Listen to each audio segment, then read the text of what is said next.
So finally আমরা এখন ইমিগ্রেশনের কাছাকাছি আগাচ্ছি।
রাষ্ট্রীয়ভাবে যে সরকারিভাবে যে কোয়ার্টার দেয় বাড়ি দেয়, এটা হচ্ছে ওনার বাড়ি। হাতের ডান ছেড়ে এটা কেউ পাওয়ার দিকে থাকে না, আমি ডাইন বললে ডাইনে থাকে।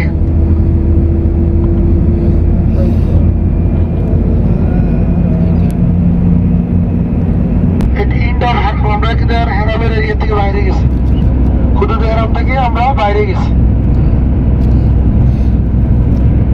একটা মসজিদের দুইটা মেম্বার দেখতে পাচ্ছেন না, এদিকে দেখবেন উমরগড় ইউনিভার্সিটি, আমি দেখাবো ওদিকে থাকে।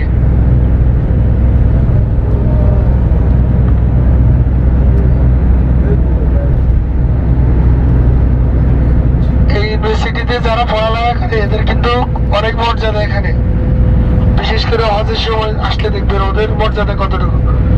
বিভিন্ন সেক্টরে ওনাদেরকে বসায় দেয়, আর ওনারা হাজিদের জন্য যতটুকু নিজের থেকে সম্ভব ততটুকু ওনাদেরকে হাজিদেরকে খেদমতের কাজে ওনারা নিয়োজিত থাকে। এটা হচ্ছে উমরগড়।